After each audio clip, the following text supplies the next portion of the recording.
వాళ్ళకి కొన్ని board members అడిగారు. బోర్డు మెంబర్స్ ఇస్తే ఇలాంటి ఇష్యూస్ జరగవు కదా, వాళ్ళకు కూడా ఇలాంటి దేవాలయాల్లో కొందరిని అసోసియేట్ చేయాలి అని వాళ్ళు కూడా ప్రెస్లో చెప్పారు. మీ అందరి ముందే వాళ్ళు వెళ్ళిపోయారు.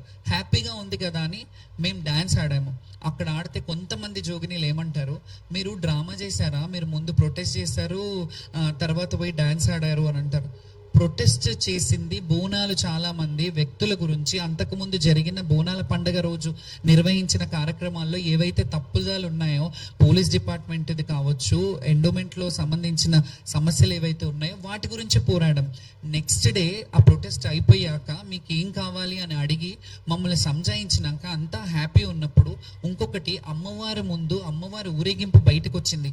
ఏరుగా అంబారి మీద అమ్మవారు కూర్చున్నప్పుడు మేము ఆడడం, మా పుట్టుకే, మా బతుకే, మా జీవితమే కాలికి గజ్జ కట్టి అమ్మవారి ముందు ఆడడం.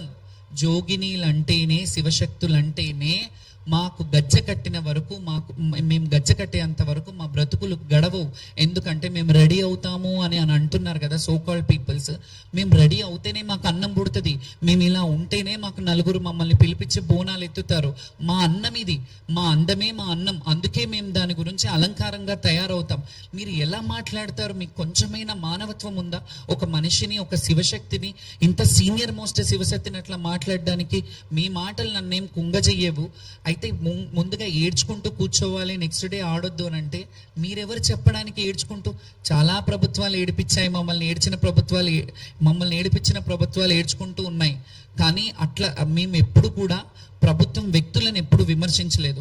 గత ప్రభుత్వంలో కొన్ని తప్పిదాలు జరిగినప్పుడు గత ప్రభుత్వంని మేము క్వశ్చన్ చేశాం. ఎందుకంటే మా వృత్తికి న్యాయం చేయండి, మేము వృత్తిలో దీంట్లోనే బ్రతుకుతున్నాము, మాకు ఇంకా వేరే ఉపాధి లేదు, మేము బోనాల కల్చర్లోనే డిపెండ్ అయి ఉన్నాము. మేము ఇక్కడికి వచ్చిన మమ్మల్ని చూసి ఇంకా ఎవరన్నా బోనాలకు పిలిపించుకొని, వాళ్ళ ఇళ్లలో పిలిపించుకొని, వాళ్ళు బోనం చేయించుకొని మాకు కట్నం ఇచ్చి మా జీవన వృత్తికి అయిన వాళ్ళందరికీ మేము కృతజ్ఞతలు చెప్పాం. మాకు అన్నం పెట్టే అన్నదాతలు ఎవరైతే ఉన్నారో వాళ్ళందరూ మమ్మల్ని పిలిచి బోనాలు పెట్టితేనే మాకు అన్నాలు.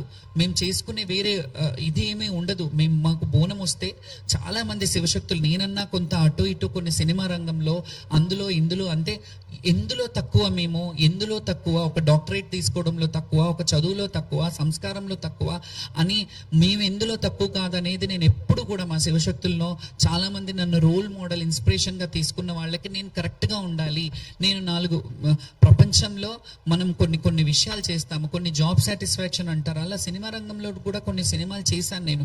దాన్ని కూడా మీరు అలా చేయొద్దు, ఇలా చేయొద్దు అని అంటే మేము బతకడానికి కష్టపడుతున్నాం, బ్రతుకు తెరువు కోసం మేము కష్టపడుతున్నాం. మేము ఇంకా వేరే పనులు, ఇంకా నేను చెప్తే బాగుండదు, అలాంటి పనులు చేసుకొని బ్రతకట్లేదు. ఎవరి దగ్గర పాడు పనులు చేసుకొని బ్రతకట్లేదు. మేము హుందాగా, గౌరవంగా, మేము కొంగు చాచి, మా జోల చాచి భిక్ష అయినా అడుగుతాం. మేము అమ్మవారి పేరు మీద భిక్షాటనైనా చేస్తాం. కానీ మేము ఏ రోజు కూడా ఎవరిని దేహి అని ఇది చేసి వాళ్ళు ఏదో చెయ్యాలి, వాళ్ళు డిగ్రేడ్, వాళ్ళ కాళ్ళ కింద తొత్తుల్లాగా మేము ఎప్పుడు వ్యవహరించమో, ఎప్పుడు అది జరగదు.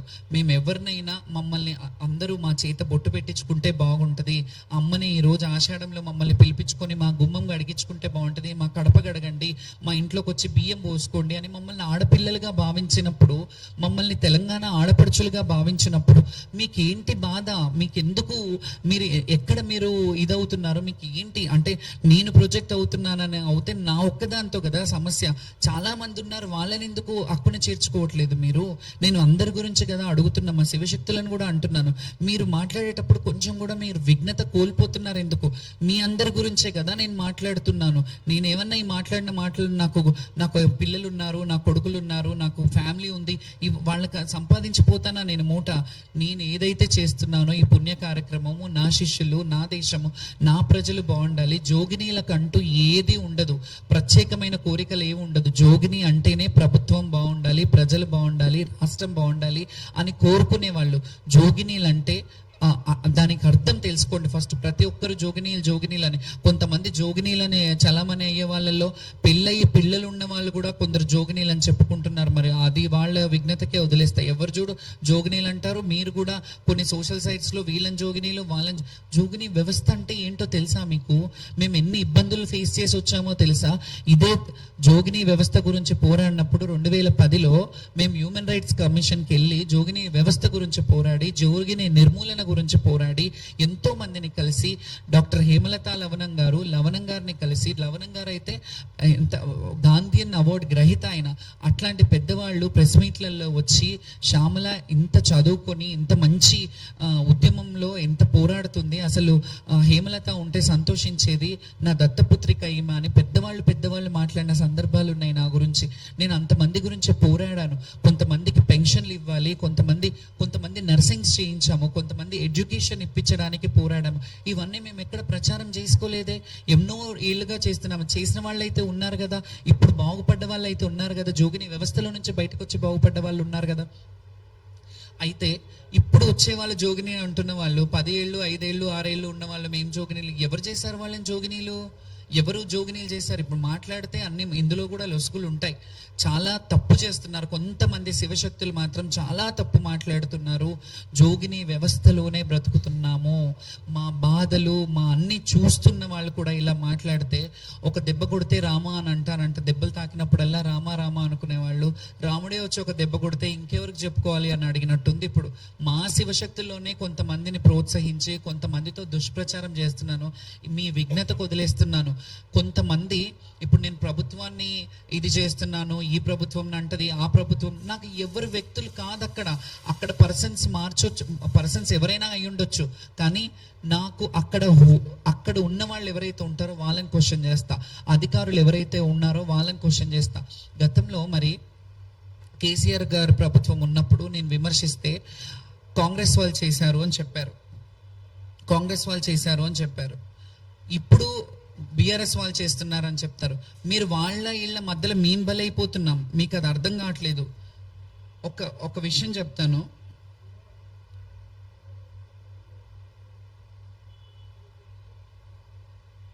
గత ప్రభుత్వంలో నేను విమర్శించినప్పుడు, ఇప్పుడు అంటున్నారు కదా ప్రభుత్వాన్ని విమర్శిస్తున్నప్పుడు, ఇంతవరకు వచ్చాక నేను కూడా మాట్లాడాలి.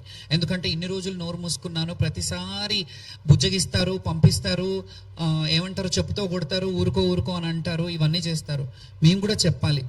ఇది ఇండియన్ నేషనల్ కాంగ్రెస్ వాళ్ళు బీఆర్ఎస్ పార్టీ ఉన్నప్పుడు వాళ్ళ సోషల్ సైట్స్లో పెట్టుకున్నది.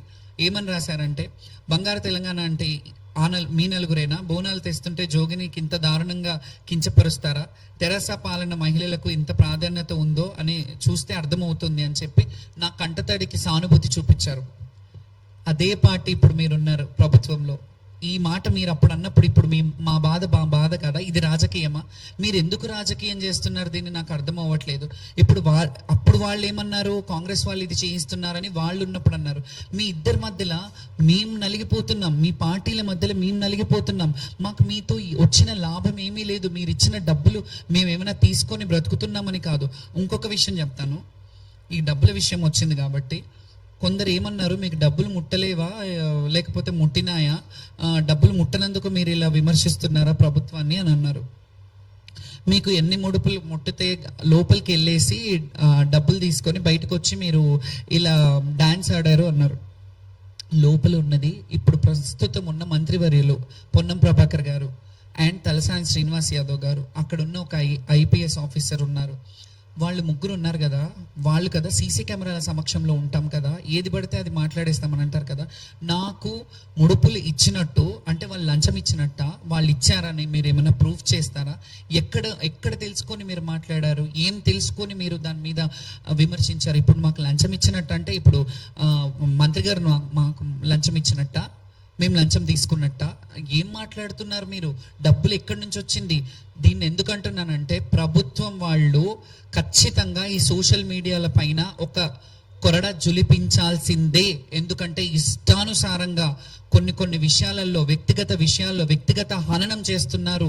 మా వ్యక్తిగత జీవితాన్ని వాళ్ళు బహిరంగం చేయాలి, ఏదో చేస్తే వాళ్ళు యూట్యూబ్ ఛానళ్ళల్లో పెట్టుకొని మా వీడియోలు పెట్టుకొని డబ్బులు ఆశించి మా బతుకుల మీద మీరు క్యాష్ చేసుకుంటున్నారు, మా బ్రతుకులను మీరు లాభంగా మార్చుకుంటున్నారంటే మీకు సిగ్గు అనిపించట్లేదా? అట్లాంటి మాటలు అడిగేటప్పుడు ఖచ్చితంగా దీని మీద తీవ్రంగా ఖండించాలి. నేను సామరస్యంగా ఉన్నాను.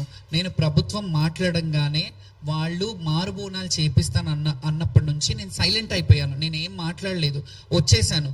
సోషల్ మీడియాలో ఏవైతే దుష్ప్రచారాలు చేశారో ఇందులో కొంత అధికారులలో కూడా కొంతమంది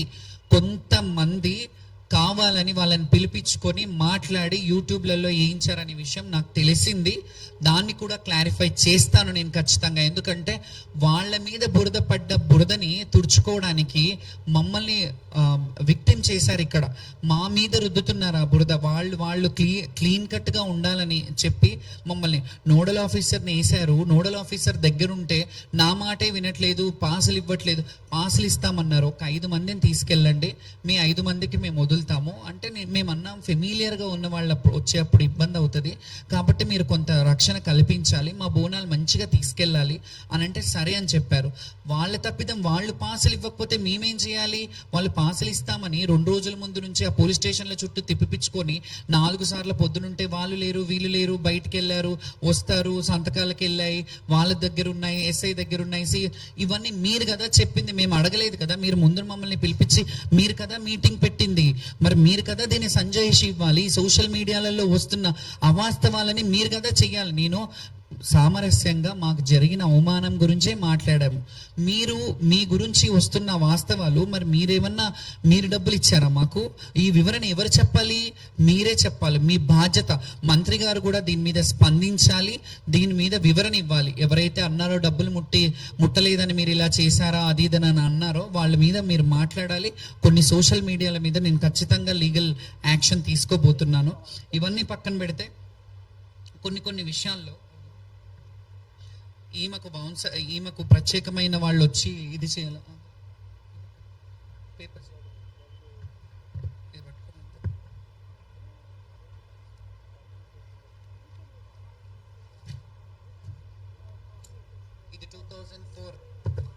ఇది 2004లో నేను బోనం ఎత్తుకున్నది పంజాగుట్టలో మా నివాసమైన దగ్గర. నగరానికి వెన్నెతిస్తున్న బోనాలు ఇక్కడ పక్కన జనార్దన్ రెడ్డి గారు ఉన్నారు, దానికి వచ్చారు. 2004లో ఏ ప్రభుత్వం ఉంది?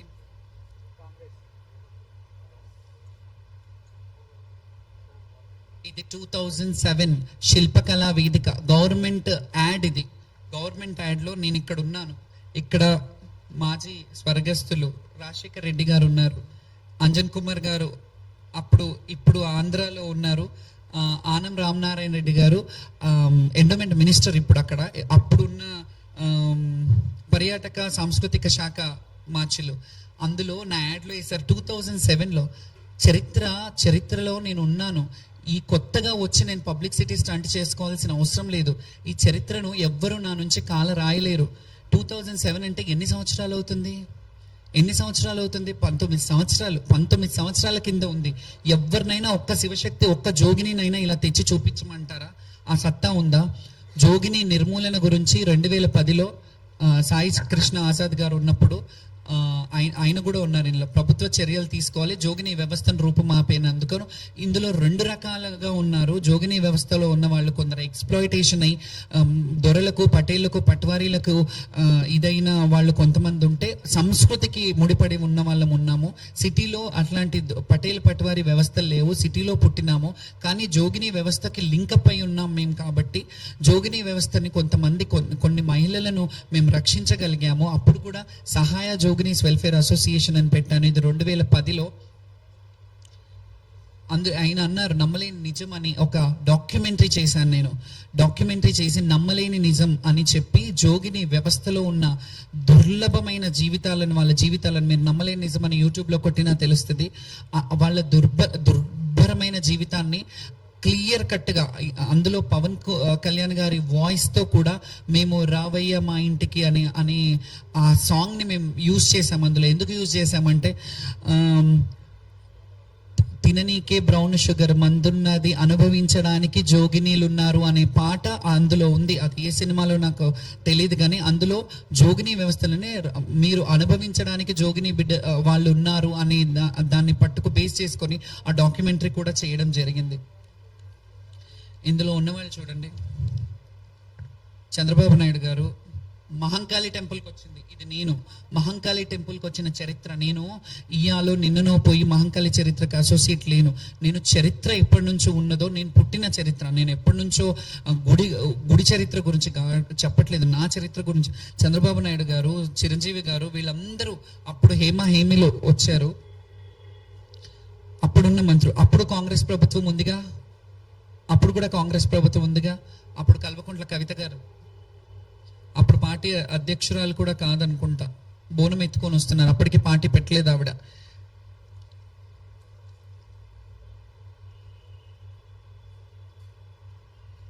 లాల్ దర్వాజాలో తల్లికి బోనం. ఇవన్నీ పక్కన పెడితే